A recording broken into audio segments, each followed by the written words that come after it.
السلام عليكم ورحمة الله وبركاته. صباح كله خير وكله حيوية وكله طاقة ونشاط عليكم ان شاء الله. النهاردة طبعا الخميس والروتين بتاعنا زي ما متعودة ان يوم الخميس ألمع ونفض الشبابيك واشيل الشقة وامسحها. قبل ما نبدأ الفيديو بتاعنا او الروتين بتاعنا النهاردة، نعمل لايك ونعمل اشتراك للقناة لو لسه ما اشتركتوش، وتفعلوا زر الجرس علشان يوصل لكم كل فيديو انا بعمله. ويلا مع بعض نشوف النهاردة هنعمل ايه. نصلي على سيدنا محمد عليه افضل الصلاة والسلام. انا هنا ظبطت الركنة بتاعتي والمخدات، وبدأت اشيل الحفظة علشان هغسل الحفظتين ومش هفرشهم تاني، يعني هخليهم بقى ان شاء الله كده عليكم على خير في رمضان، لان انا في رمضان مش بفرش السجاد خالص. هغسل السجاد بقى ايه مع بعض ان شاء الله، هنغسله بس قبل رمضان. وهنظبط برضو النيش والمطبخ باذن الله، بس ايه ادعولي يديني كده طاقة يعني كده. انا ما شلتش بصراحة السجادة دي، شلت السجادة التانية اللي قصادها دي، قلت حاولت اكنسها بالمقشة، كانت رخمة ما كانتش عايزة تتكنس بالمقشة، فجبت المكنسة وظبطتها بقى كده بالمكنسة، وكنست بقيت بقى طبعا الشقة بالمقشة لان كنت شايلاها. انا ما شلتش طبعا الجزء ده. بعمل هنا الاول وبعد كده بخلي الاولاد بقى يجوا يقعدوا لحد ما ايه ما اخلص جوه. طبعا اليوم بتاعنا بنبتديه بالصلاة. اول حاجة نصحى نفطر الاولاد، لو صحينا قبل الصلاة نفطر اولادنا. مثلا الظهر اذن عليكي قبل ما تنضفي وكده، لازم نبتدي يا جماعة بالصلاة علشان يديكي كده كل طاقة وكل نشاط ويديكي كده طاقة حلوة علشان تبدأي يومك بالنشاط والصلاة. اللهم صل على سيدنا محمد.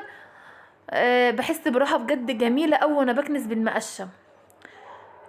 هنا بقى المطبخ بقول لكم يعني ما كانش عندي بقى مواعين خالص الحمد لله، كنت مطلعه بانيه علشان ايه حاجه كده سريعه، والبوتاجاز كان نضيف والدنيا كانت نضيفه والمطبخ كان نضيف، بس كنسته تاني. انا هنا عامله مقشه مخصوص للمطبخ، يعني هنا عندي مقشتين، بحب اخلي مقشه للمطبخ والمقشه التانية بره. يعني انتوا عارفين بقى ايه لما بتكنسوا المطبخ مثلا في زيت في حاجه منطوره كده، واللهم صل على سيدنا محمد، فبغسلها برضو كل اسبوع كده، بشيل اللي بفكها وبحطها بحطها في الغسالة هي والتانية. شلت بقى هنا الأوضة بتاعت الأولاد، وشلت الحفظة هنا فضتها كويس وهحطها بقى في الغسالة. شلت السجادة ونفضتها كويس برضو، وابدأ بقى ايه الأرض تتكنس معايا.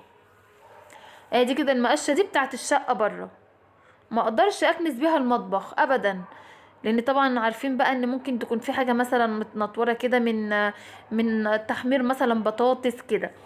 الشنط دي كنت انا بقى مفضياها، الشنطه بتاع حبيبه وبتاع مالك وبتاعتها بتاعت الدرس علشان هغسلهم.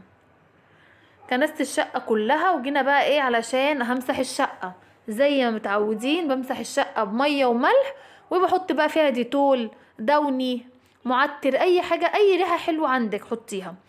اكتشفت ان الجردل بقى عندي الناحيه اللي بعصر فيها اتخرمت كده من تحت، مع اني والله لسه جايباه جديد.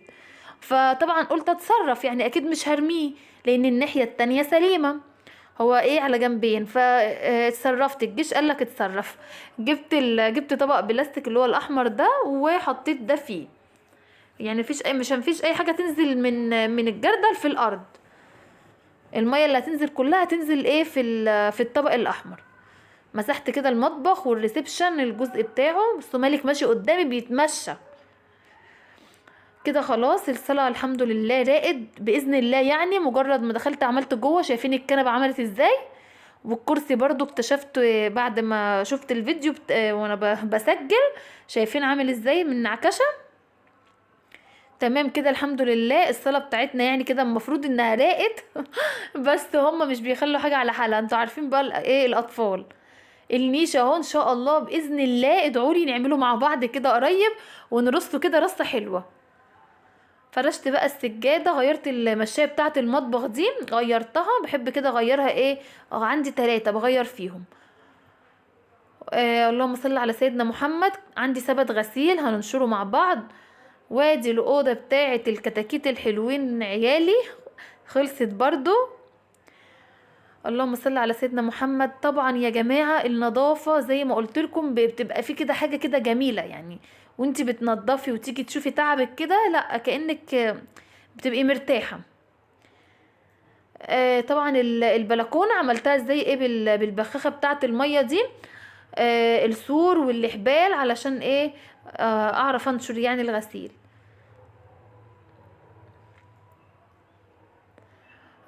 الحافظة بقى حطيت واحدة في الغسالة مع مشاية بتاعة المطبخ، ودي حطيتها في الغسالة لانها خفيفة شوية، والتانية اللي هي بحطها بره في الريسبشن تقيلة، فحطيتها في البانيو.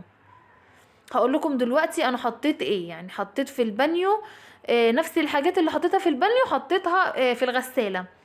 الاوكسي اللي هو باللافندر ده حلو جدا، بيخلي الريحة كده يعني بتاعة الغسيل من غير دوني بتبقى جميلة، انا بحبه جدا في الغسيل.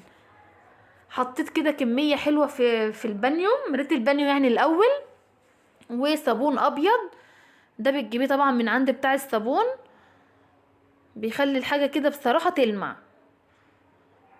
وهحط كلوريكس الوان، وكمان هحط كلور، وهدوب بقى كل الكلام ده الاول في البانيو كده مع المية. فقلت قبل ما احط الحافظة احط الشنط بتاعت الاولاد يعني تتغسل الاول، علشان المدارس بقى انتوا عارفين كده اول يوم مدارس عندنا ان شاء الله يوم الاحد، فقلت احط الاول الشنط وهي لسه كده المية نظيفة.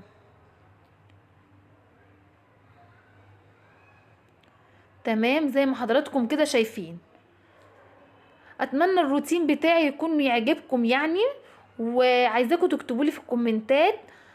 واللي مستني الحلقة بتاعة النيش، رص النيش بقى والمطبخ بصوا بقى والبوتاجاز، لان في كذا حد قال لي البوتاجاز عندك بيلمع ازاي كده. يعني انا بصراحة مش بحط له اي حاجة، البوتاجاز عندي انا بغسله عادي بعد كل اكلة مثلا او كده، بغسله بمسحه، مش بخلي عليه اي دهون يعني اي زيت مثلا ولا اي حاجة.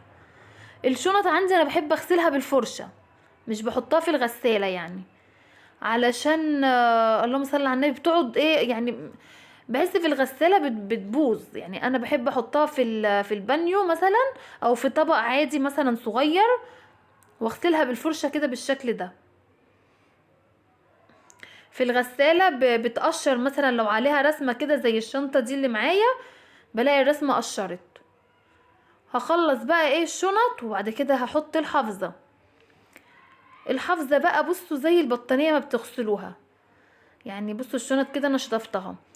الحافظة بقى البطانية زي بتغسلوها كده برجليكوا، دبوا بقى وطلعوا كل الطاقة لو متضايقة مثلا وعايزة تضربي حد مثلا، اقفي بقى كده عليها برجلك وطلعي كل الطاقة اللي جواكي في قلب البطانية او في قلب البانيو مثلا في الحافظة وانتي بتغسليها. شايفين كده انا كنت ماسكة الموبايل، كنت خايفة جدا لا يقع مني، ونازله طبعا دب. طبعا انا فصلت الموبايل وايه، واشتغلت بقى كده من غير، طبعا طلعته بره ورجعت بقى مسكت الحافظه ايه بقى برشتها برجلي. هسيبها بقى منقوعه شويه وهغسلها تاني وبعد كده هشطفها. تعالوا بقى بصوا بقى فنجان القهوه على القعده الجميله دي بعد اليوم بقى التعب الطويل ده. جوزي ربنا يخليه ليا قال لي تعالي نعمل قهوه كده واحنا قاعدين مع بعض. القهوه بصراحه يا جماعه عشقنا، وطبعا اللب والسوداني وايه تاني وكل انواع اللب بقى اللي موجوده. عمل لي القهوه كده على السبرتايه الجميله دي، وطبعا الاولاد كانوا نايمين وقعدنا قاعده الحمد لله رايقه خالص من غير دوشه. قلت افصل بقى عن طول النهار اكل وبيت والتنظيف. هشوفكم بقى ان شاء الله على خير في فيديو تاني باذن الله. واتمنى اللايك الحلو بتاعكم والكومنت طبعا. شايفين القهوه شكلها عامل ازاي واللب، وبصوا كانت قاعده ملهاش حل بصراحه. اهم حاجه تسيبولي يا جماعه كومنتات جميله كده زيكم، واستنوني بقى ان شاء الله في الروتين للنيش وللسجاد وكمان لتنظيف المطبخ. شايفين الوش عامل ازاي. ان شاء الله باذن الله هسيبكم بقى كده واشوفكم ان شاء الله في حلقه تانية وفي روتين تاني باذن الله. السلام عليكم ورحمة الله وبركاته.